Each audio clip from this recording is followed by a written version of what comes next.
ఈరోజు టాపిక్ వచ్చేసి ఆర్థరైటిస్. అందరూ ఫేస్ చేస్తూ ఉంటారు. మన ఇంట్లో కూడా కీళ్ళ నొప్పులు ఉన్న వాళ్ళు ఉన్నారు. అయితే ఈ టాపిక్ గురించి మాకు క్లియర్గా ఎక్స్ప్లెయిన్ చేయండి అని చెప్పేసి చాలామంది డిఎం కూడా చేశారు. సో అందుకే ఈ టాపిక్ గురించి క్లియర్గా ఎక్స్ప్లెయిన్ చేస్తాను. దట్టు చాలా తక్కువ టైంలోనే ఎక్స్ప్లెయిన్ చేస్తాను. సో ఫస్ట్ థింగ్ ఏంటంటే, ఈ ప్రాబ్లం గురించి ఈ ఆర్థరైటిస్ గురించి మాట్లాడుకునే ముందుగా మనం ఒక టాపిక్ గురించి మాట్లాడుకుందాం. ఆడవాళ్ళలో మనం చూస్తూ ఉన్నట్టయితే బ్యాక్ పెయిన్ కానీ, షోల్డర్ పెయిన్ కానీ, నెక్ పెయిన్ కానీ తరచుగా ఫేస్ చేస్తూ ఉంటారు. ఎందుకండి అంటే కనుక ఒక 30 ఏజ్ కానీ 35 దాటిన తర్వాత ఆడవాళ్ళలో ఈస్ట్రోజన్ అండ్ క్యాల్సిటోనిన్ హార్మోన్ అనేది తగ్గిపోతూ ఉంటుంది. దీనివల్ల బోన్స్ వీక్ అయిపోతూ ఉంటాయి. కాల్షియం అబ్జార్ప్షన్ కూడా తగ్గిపోతూ ఉండడం వల్ల బోన్స్ వీక్ అయిపోతూ ఉంటాయి. అయితే ఇక్కడ క్వశ్చన్ అడగొచ్చు, ఈస్ట్రోజన్ క్యాల్సిటోనిన్ తగ్గిపోతుంది కదా, అయితే నేను ఈస్ట్రోజన్ సెట్ చేసుకుంటే సరిపోతుంది, లేకపోతే నేను కాల్షియం ఒక్కటి తీసుకుంటే సరిపోతుంది అని అడగొచ్చు. ఇక్కడ పాయింట్ అండి ఏంటంటే, ముఖ్యమైన పాయింట్ ఏంటంటే, ఈస్ట్రోజన్ని మనం మెయింటైన్ చేయలేము. ఎందుకంటే estrogen based on puberty stage కానీ, లేకపోతే మనకు ఎవ్రీ మంత్ సైకిల్స్ని బట్టి అది చేంజ్ అవుతూనే ఉంటుంది. కానీ ఇక్కడ మనం చూసుకోవాల్సింది ఏంటంటే, సరేనండి నేను కాల్షియం తీసుకుంటాను, కాల్షియం వల్ల ఆర్థరైటిస్ తగ్గుతుంది అంటున్నారు కదా అంటే, కాల్షియం కూడా మంచిదే కాదనట్లేదు. కానీ ఏంటంటే, మనం first of all life style change అనేది ఖచ్చితంగా చేయాలి. సో ఇక్కడ ఇలా తరచుగా మన బాడీలో కాల్షియం అబ్జర్ప్షన్ తగ్గిపోవడం వల్ల బోన్స్ వీక్ అయిపోయి ఆర్థరైటిస్ ప్రాబ్లం అనేది లీడ్ అవుతుంది. సో మీకు మెయిన్ రూట్ కాజ్ అనేది తెలిసింది ఏంటంటే, మనకు ఈస్ట్రోజన్ హార్మోన్ అనేది మనకి ఎవ్రీ మంత్ సైకిల్స్ని బట్టి బ్రెస్ట్ డెవలప్మెంట్ కానీ, ప్యూబర్టీ కానీ ఇది చేంజ్ అవుతూనే ఉంటుంది. సో ఇక్కడ మనం ఏం చేయాలి అని అంటే కనుక, మెయిన్గా లైఫ్ స్టైల్ చేంజ్ చేయాలి. ఈ ఆర్థరైటిస్ రాకుండా ఉండాలి అన్నా కూడా మనం ఏం చేయాలి అంటే, lifestyle change is very very important. Lifestyle చేంజ్లో ఏమేమి వస్తాయి అంటే కనుక, ఫస్ట్ థింగ్ వర్కౌట్ ఫస్ట్ ప్లేస్లో ఉంటుందండి. వర్కౌట్ చేయడం అనేది చాలా చాలా ఇంపార్టెంట్. అందరూ అంటారు, నేను యోగా చేస్తున్నాను, నేను వెయిట్ లాస్ కూడా అవుతున్నాను యోగా చేయడం వల్ల, నాకు ఇది ఓకే, నేను హ్యాపీగానే ఉన్నానని అనుకోవచ్చు. యోగా ఒకటే కాదు, వర్కౌట్స్ వారానికి 5 రోజులు యోగా చేస్తున్నా కూడా మీకు హెల్ప్ అవ్వదు మజిల్ గెయిన్ అవ్వడంలో. మీరు 3 రోజులు యోగా చేసి 2 డేస్ స్ట్రెంగ్త్ ట్రైనింగ్ చేస్తేనే మీకు చాలా చాలా హెల్ప్ అవుతుంది. గుర్తుపెట్టుకోండి, ఇప్పుడు ఈ 30లో కానీ, ఇప్పుడు మీ 25లో కానీ మీరు వర్కౌట్ చేయడం స్టార్ట్ చేశారనుకోండి, డైలీ ఒక హ్యాబిట్ లాగా అలవాటు చేసుకోండి. గుర్తుపెట్టుకోండి, ఇప్పుడు గెయిన్ చేసిన మజిల్ ఒక 50 ఇయర్స్ తర్వాత అది మన ప్రాపర్టీలా యూజ్ అవుతుందన్నమాట. సో వర్కౌట్స్ చాలా మెయిన్ ప్లేస్లో ఉంటాయి. అయితే మీకు ఇక్కడ క్వశ్చన్ రావచ్చు, ఆర్థరైటిస్ రాకుండా ఉండాలి అంటే వర్కౌట్స్ చేయమంటున్నారు.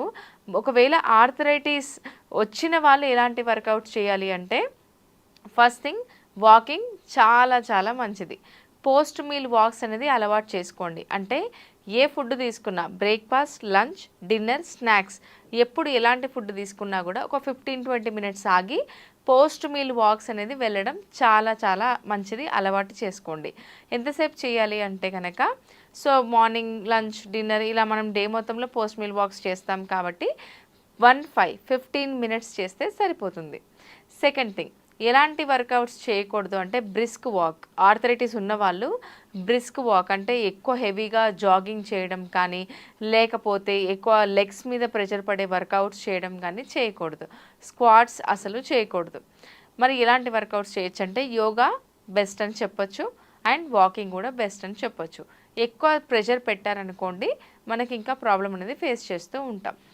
సరే, ఇది రీజన్స్ చెప్పుకున్నాం, ఎలాంటి వర్కౌట్స్ చేయాలో చెప్పుకున్నాం. మరి దీన్ని ఎలా క్యూర్ చేయాలి మెయిన్గా అని అంటే కనుక, సో ఆర్థరైటిస్లో ఫస్ట్ ప్లేస్లో వర్కౌట్స్ అని చెప్పాను, సెకండ్ ప్లేస్లో డైట్ ఉంటుంది. సో మీరు ఒకటే గుర్తుపెట్టుకోవాలి, బోన్స్ మనకు ఆర్థరైటిస్ ప్రాబ్లం వస్తుంది, బోన్ ప్రాబ్లం వస్తుంది అంటే చాలామంది కాల్షియం, వైటమిన్ డి తీసుకుంటే సరిపోతుందని అనుకుంటారు. కానీ బోన్ చుట్టూ ఉన్న మజిల్ని కూడా మనం స్ట్రాంగ్ చేసుకోవాలి కదా, అందుకోసం మనం ప్రోటీన్ రిచ్ ఫుడ్స్ని ఇంక్లూడ్ చేయాలన్నమాట. మరి ఎందులో ప్రోటీన్ రిచ్ ఫుడ్స్, ఎలాంటి ప్రోటీన్ రిచ్ ఫుడ్స్ ఇంక్లూడ్ చేయాలి? నాన్ వెజ్ తింటేనేమో మేము వెయిట్ గెయిన్ అవుతున్నాము, డాక్టర్స్ ఏమో నాన్ వెజ్ మానేయమని చెప్తూ ఉంటారు. మీరు ఎలాంటి ఫుడ్ తీసుకోవాలో చెప్పండి అని అంటే కనుక, ప్రోటీన్ రిచ్ ఫుడ్స్లో ఫస్ట్ ప్లేస్లో మీకు ఒక మీల్ ప్యాటర్న్ చెప్పేస్తాను. అంటే అసలు పొద్దున్న నుంచి సాయంత్రం వరకు మనం డే అంతా ప్రోటీన్ రిచ్ డైట్ ఎలా ప్లాన్ చేసుకోవాలో ఒకసారి చెప్తాను. మార్నింగ్ లేవగానే పరగడుపున మీరు నైట్ ఒక గ్లాస్లో జీలకర్ర, ధనియాలు, సోంపు, అలాగే మెంతులు ఇవన్నీ నానబెట్టేసి మార్నింగ్ ఆ వాటర్లో ఇంకో గ్లాస్ ఆఫ్ వాటర్ యాడ్ చేసి బాయిల్ చేయండి.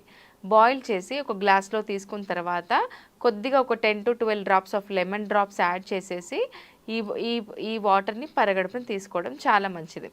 దీనివల్ల ఇన్సులిన్ సెన్సిటివిటీ పెరుగుతుంది, వెయిట్ లాస్కి హెల్ప్ అవుతుంది అండ్ జీర్ణశక్తి గట్ హెల్తీగా కూడా ఉంటుంది. ఇది క్లియర్ కదా? Let's come to the breakfast. బ్రేక్ఫాస్ట్లో ఎలాంటి ఫుడ్ తీసుకోవాలి? ప్రోటీన్ రిచ్ ఉండాలంటున్నారు కాబట్టి మేథీ చీల. మేథీ చీల అంటే శనగపిండి ఉంటుంది కదా, శనగపిండిలో మెంతం కూర వేసేసి అందులోనే ఉప్పు కారం అలా మీరు వేసేసుకొని మేథీ చీల అలవాటు చేసుకోండి. నాన్ వెజిటేరియన్స్ అయితే ఎగ్స్ తీసుకోవడం బెస్ట్. మేము వెజిటేరియన్స్ అయితే మేథీ చీల తీసుకోండి. డైలీ మేథీ చీలనే మాకు వేరేది ఏదైనా చెప్పండి అంటే కనుక మీరు బెస్ట్గా ఉండాలి అంటే పనీర్ ఒక చపాతీ మీద పనీర్ ఒక 40 గ్రామ్స్ మెజర్ చేసి తీసుకోండి. ఎక్కువ పన్నీర్ తీసుకున్నా కూడా క్యాలరీస్ వచ్చేస్తాయి, వెయిట్ గెయిన్ కూడా అవుతాం.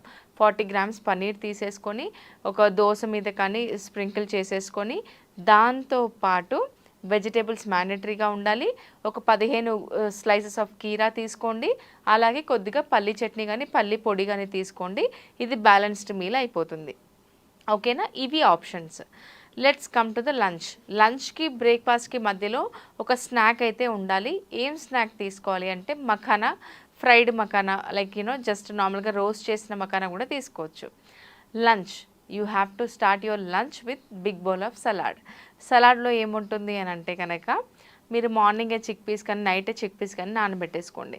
ఈ చిక్ పీస్ 40 గ్రామ్సే నానబెట్టండి. ఇప్పుడు బాయిల్ చేసేసుకొని అందులో ఉల్లిగడ్డ, టమాటా, క్యారెట్ అండ్ దెన్ అలాగే కీరా ఇవన్నీ కట్ చేసేసి కొద్దిగా చాట్ మసాలా వేసుకొని సలాడ్ తినేసేయండి. సలాడ్ తర్వాత ఒక 120 grams of cooked rice 120 grams of cooked rice తీసుకొని దాంతోపాటు వెజిటేబుల్ కర్రీ తీసుకుంటే ఇక్కడ మనకు స్టార్టింగే చిక్ పీస్ తీసుకున్నాం కాబట్టి ప్రోటీన్ వస్తుంది, వెజిటేబుల్ కర్రీలో మనకు ఫైబర్ దొరుకుతుంది, కార్బ్స్ వచ్చేస్తాయి. సో ఇక్కడ బ్యాలెన్స్డ్ మీల్ అయిపోతుంది. Let's come to the evening snack. చాలామందికి టీ కాఫీ అలవాటు ఉంటుంది. టీ కాఫీ అలవాటు గురించి నేను మీకు జస్ట్ నెక్స్ట్ పాయింట్లో చెప్తాను. ఇప్పుడు డైట్ గురించి కంప్లీట్ చేసేస్తాను.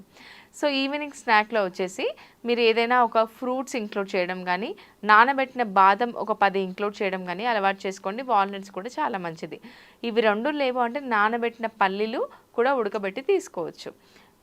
ఫ్రూట్స్ ఎన్ని గ్రామ్స్ తీసుకోవాలి అంటే 120 grams to 150 grams of fruits తీసుకోవచ్చు.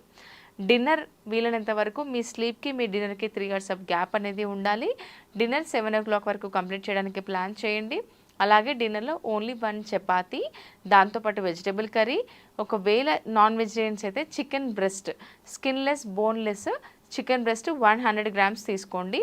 లేదు మేము నాన్ వెజిటేరియన్స్ కాదు, మేము ప్యూర్ వెజిటేరియన్స్ అని అంటే కనుక సోయా చంక్స్ మీకు ఐడియా ఉండే ఉంటుంది. మిల్ మేకర్స్ ఒక 40 గ్రామ్స్ నానబెట్టేసి నార్మల్గా కర్రీలోనైనా కలిపి తీసుకోవచ్చు.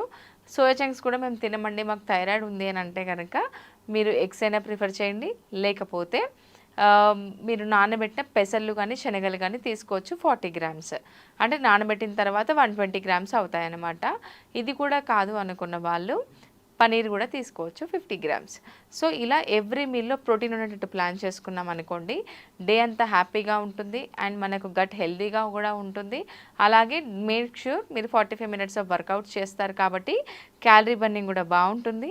అండ్ అలాగే ఆర్థరైటిస్ నుంచి కూడా ఇలాంటి డైట్ తీసుకోవడం వల్ల ఓవర్కమ్ అవ్వచ్చు. గుర్తుపెట్టుకోండి, ఎవ్రీ మీల్లో ప్రోటీన్ అనేది ఉండాలి. అండ్ ఆల్సో నేను 90 days weight loss programme start చేశాను. ఇందులో ఏంటంటే ప్రాపర్ గైడెన్స్ కూడా మీకు దొరుకుతుంది. ఆర్థరైటిస్కి క్యూర్ అనేది ఉండదండి. మనం హెల్దీ లైఫ్ స్టైల్ మెయింటైన్ చేస్తేనే 70% మనం చాలా బాగా హెల్దీ లైఫ్ స్టైల్ని లీడ్ చేయొచ్చు.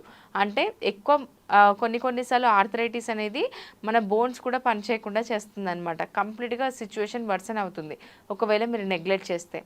బట్ మీరు ఒకవేళ ఇప్పుడే మీరు ఒక ఛాలెంజ్లో పార్టిసిపేట్ చేసి మీ హెల్త్ని రికవరీ చేసుకోవాలి, ఆర్థరైటిస్ వచ్చే ఛాన్సెస్ ఉన్నాయి అని అంటే కనుక మా ప్రోగ్రాంలో జాయిన్ అవ్వండి.